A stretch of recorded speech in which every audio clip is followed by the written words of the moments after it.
Welcome back to my channel, everyone. So today we'll be talking about probability of an event, which talks about simple event and compound event. And under compound event, we have union of an event, intersection of an event, and complement of an event. So sit back, relax, and enjoy this video tutorial. We use probability to describe uncertain events. When you accidentally drop a slice of bread, you do not know if it's going to fall with the buttered side facing upwards or downwards. Uncertainty presents itself to some degree in every event that occurs around us and in every decision that we make. We will now learn that all of these uncertainties can be described using the rules of probability theory, and that we can make definite conclusions about uncertain processes. Before we proceed further for probability of events, let's try to unlock first the following terminologies. Experiments. When we say experiments, it talks about activities such as rolling a die, tossing a coin, and other activities. Next, outcomes. When we talk about outcomes, it means these are the results of an experiment. So, from our experiment, like rolling a die, the result there could be the face with 1 dot, the face with 2 dots, the face with 3 dots, the face with 4 dots, the face with 5 dots, the face with 6 dots. And for tossing a coin, the outcome could be tail or head. Now, for sample space. When we talk about sample space, it is the set of all outcomes. So when we say set of all outcomes, so for the rolling a die, we have 1, 2, 3, 4, 5, 6. So you will write that one in a set. So a set is written in this way, inside these braces. And the sample space is denoted with the uppercase letter S. Next, the size of the sample space. When we talk about size, it means the total number. So, the total number of outcomes. For example, in rolling a die, the total number of outcomes there is 6. And for tossing a coin, the total number of outcomes there is 2. Next, the word event. It talks about the subset of sample space. So, if we have a sample space, event is just a subset of the all outcomes. So, it's just a part of the bigger outcome. Example of an event is getting ahead in tossing a coin. There are many different types of events that are applied in different situations. This time, we'll be focusing in simple and compound events. So let's differentiate simple and compound events. When we talk about simple events, it talks about events with single outcome. So again, single outcome or only one outcome. For compound events, these are events with more than one outcome. So if it's more than one outcome, then it is under compound events. Now, let's proceed to the example to really differentiate the two events. So for simple event, this is the example. In rolling a die, you want to get 3. And how about for compound events? In rolling a die, you want to get an even number. So, for the simple event, you want to get a 3. First, let's try to write the sample space.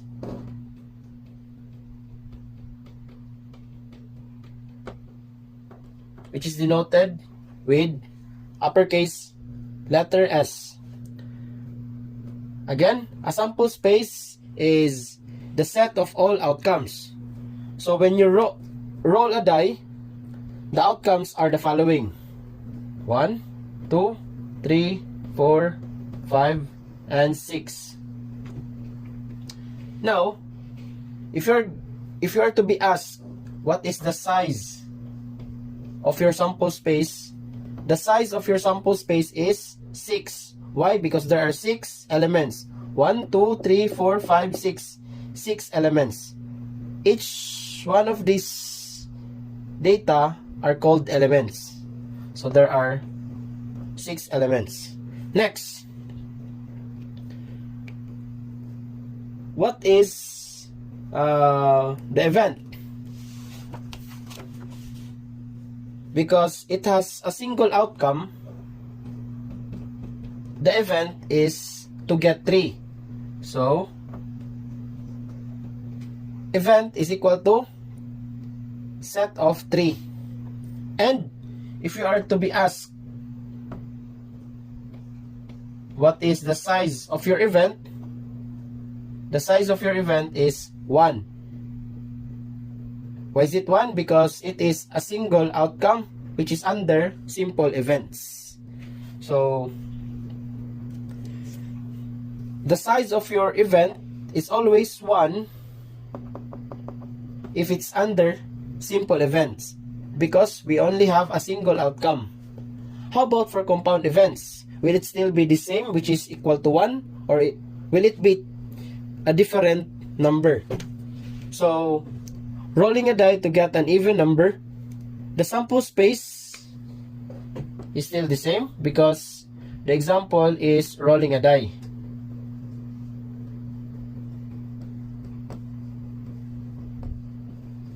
Next, the size of your sample space is still 6. How about for the event? The event is to get an even number. The even numbers in our sample space are the following. We have 2, 4, and 6. Let's write those even numbers in our event. 2, 4, and 6. The size of our event is 1, 2, 3, and the size of our event is 3. Let's have another example. Draw a jack of hearts from a regular deck of cards for simple event, and for the compound event, we have draw a red card from a regular deck of cards. So, here, for the simple event, if you will be asked for the sample space, you can write all the possible outcomes in drawing from a regular deck of cards. So, from ace of hearts, ace of diamond, ace of spade, and ace of club.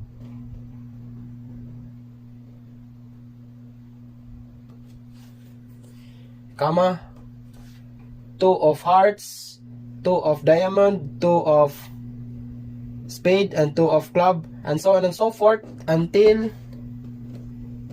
king of hearts, king of diamond, king of spade,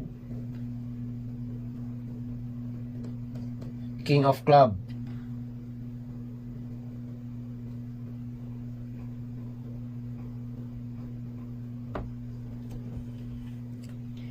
So if you will count all those elements in the sample space, you will get the size of your sample space as 52, because a regular deck of cards consists of 52 cards. Now, for this event, drawing a jack of hearts from a regular deck of cards, our event is only to get a jack of hearts. So, jack of hearts. And the size of our event, we only have 1. How about for the compound event? The sample space for this one is just the same with the simple event. And the size of the sample space is still the same, which is 52. they differ in the event. Because the event for the compound event is drawing a red card. Now, when you draw a red card in a regular deck of cards, a red card is either a heart or a diamond. So, you will write all those red cards, starting from A of hearts, A of diamond, 2 of hearts, 2 of diamond, 3 of hearts, 3 of diamond, and so on and so forth until King of hearts, King of diamond. If you will count all those elements in your event, the size of your event is 26. Now, to conclude the difference between simple event and compound event, if the size of your event is equal to 1, then that event is under simple events. If the size of your event is more than 1, then that event is under compound events. There are ways to enumerate the sample space of compound events. The first method is the tree diagram method. This is a way of representing a sequence of events. This is useful for organizing and visualizing the different possible outcomes of a sequence of an event. Next method is listing method. This method involves enumerating all the possible outcomes in an organized manner. Last method is area model method. This is a regular diagram or model which shows the possible outcomes inside a box. This is otherwise known as box method. Now, let's proceed to union of events and intersection of events. So, let's differentiate the two. For union of events, these are events which is being denoted by this symbol or a U in words that is or. For the intersection of events, these are events that are denoted by this symbol, so the opposite of U, and in words that is and. Now, let's have some examples or figures of events that is under union or intersection. For union of events, this is the diagram.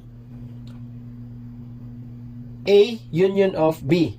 So, this one is the event A, this one is the event B.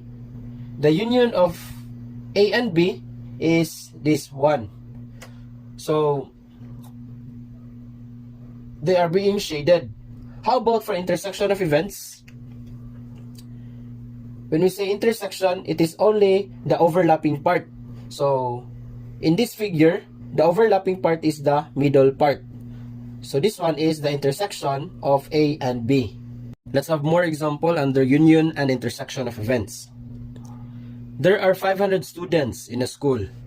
220 like science subject, 180 like math subject, and 40 like both math and science subjects. Find the number of students who like either science or math. So assuming that this rectangle serves as our number of students in the school, so it should consist of 500 students. Now, out of those 500 students, it says that 40 likes science and math. So this circle indicates our science, while this circle indicates our math. So it says there that 40 students likes science and also math. So in between them is 40. Next, it says there that 220 students like science subject. So this circle is 220 because 40 students is already in this part. So 220 minus 40, we only have 180 to be written in this part.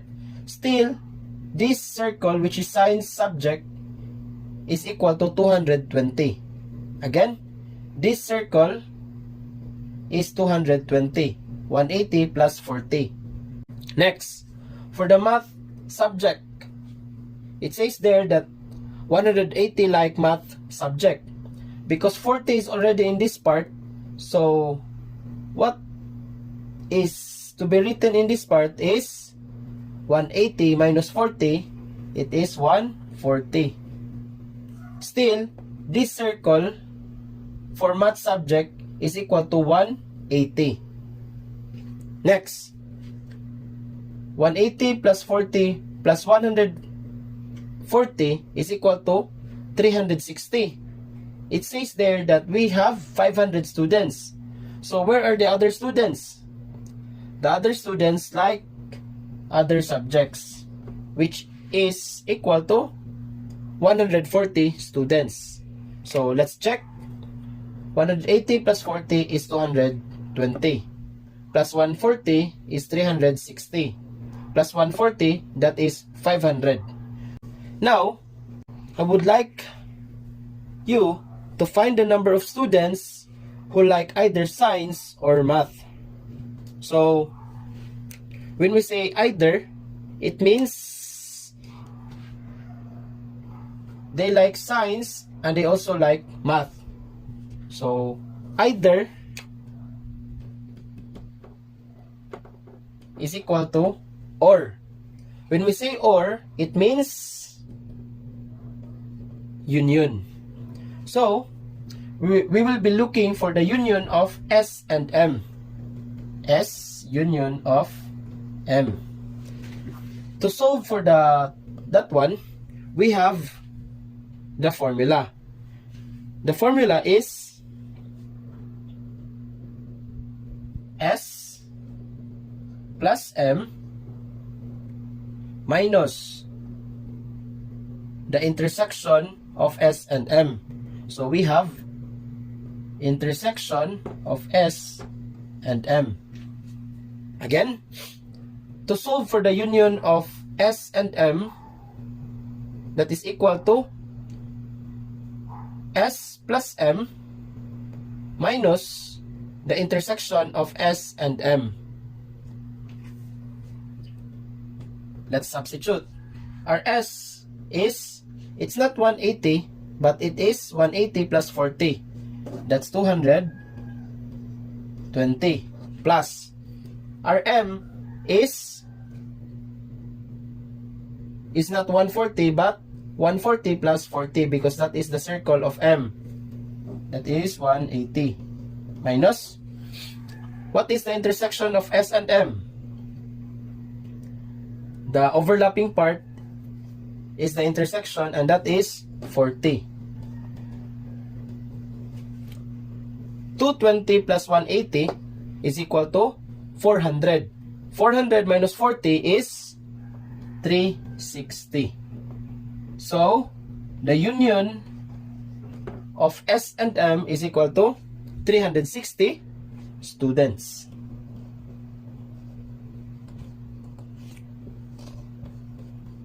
Without using this formula, we can also solve for the union of S and M.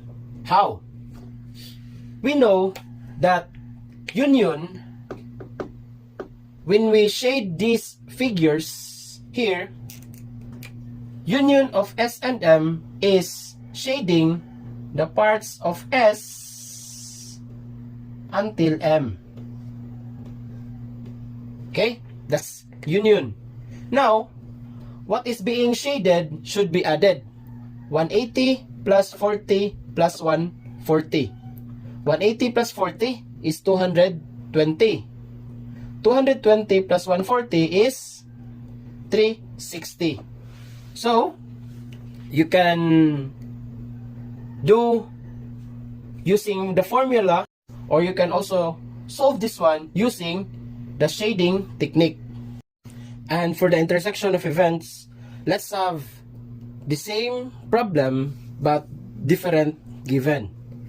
So there are 500 students in the school, 220 like science subjects, 180 like math subjects, and there are 360 students who like science or math subjects. Find the number of students who like science and math subjects. So we are looking for number of students who like science and math subject. When we say and, it means intersection. So this part here is what we are looking for. Now, to solve for the intersection of S and M, we can use the derived formula of our union of events. So this part here will be transferred to the other side using addition property of equality, and this part here will also be transferred to the other side using addition property of equality. So it will result to this one, S plus M, S union of M. So let's substitute. S is 220 plus math is 180 minus 360. 220 plus 180 is 400 minus 360, that will equal to 40. So the intersection of S and M is 40 students.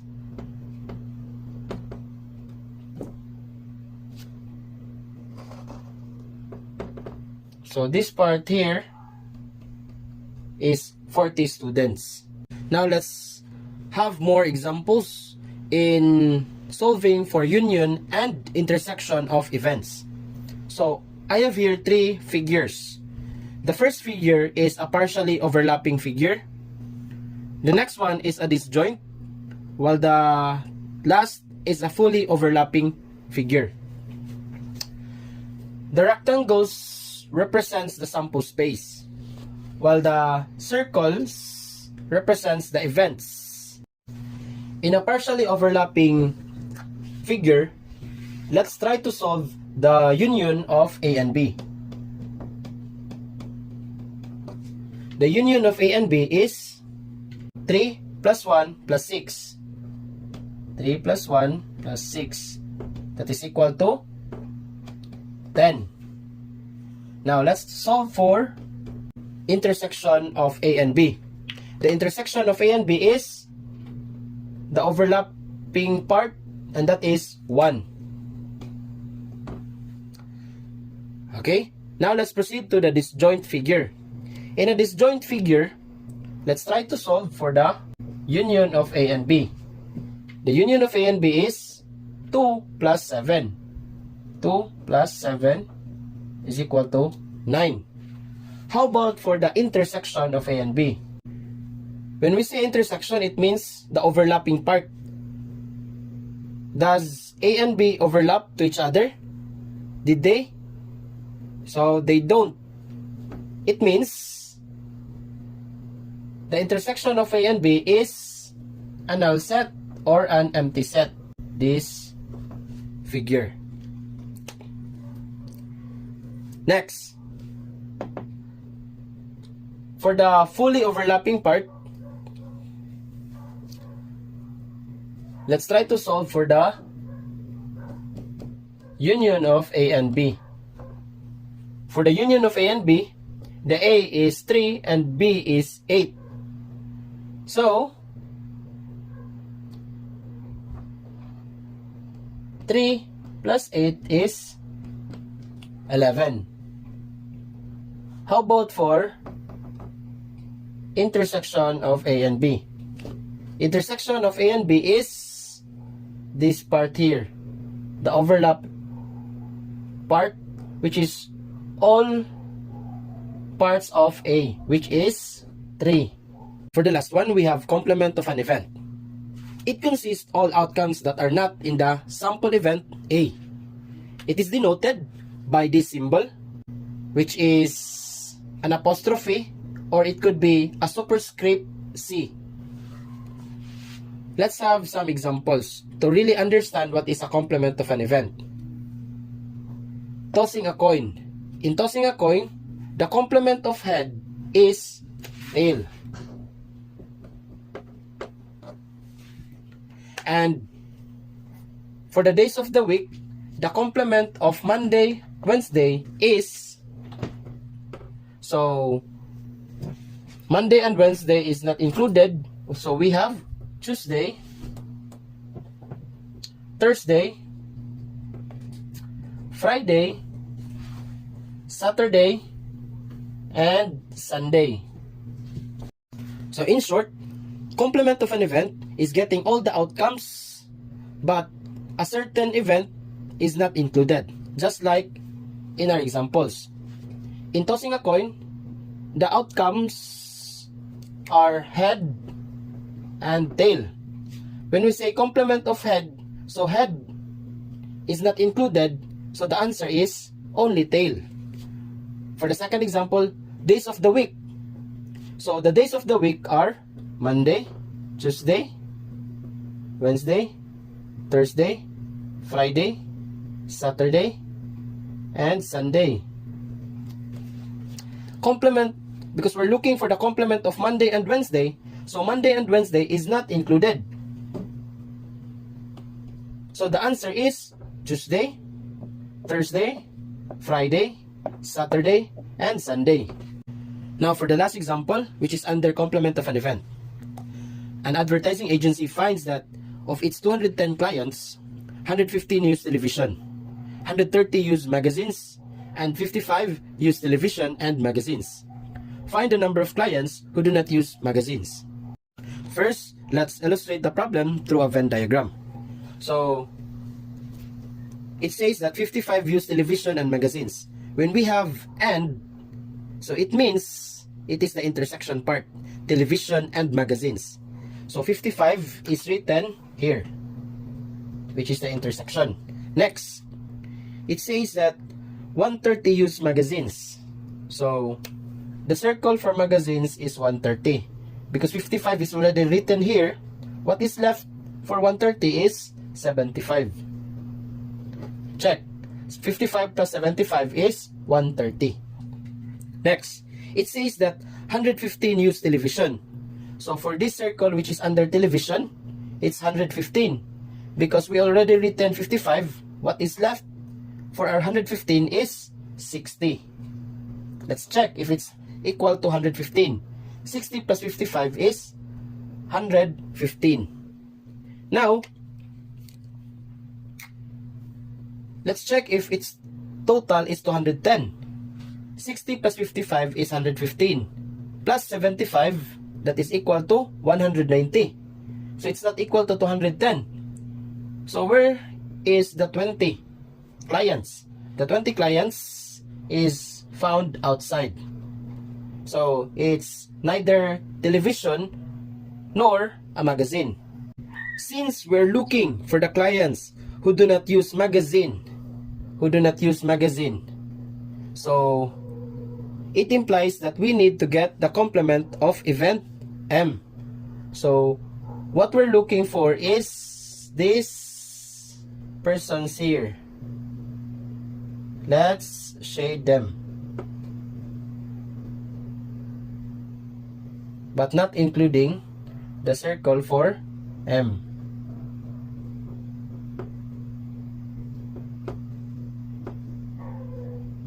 So we're looking for event, complement of event M. So to solve this one, we have two methods. First method is using the formula. The formula for this kind of complement of an event is the sample space, which is denoted with uppercase letter S, minus the event M. So, because we're looking for the complement of M, let's minus the event M. Next, let's substitute. Sample space is 210 minus M is 55 plus 75. That's 130. 210 minus 130 is 80. So the complement of M is equal to 80 clients or 80 customers.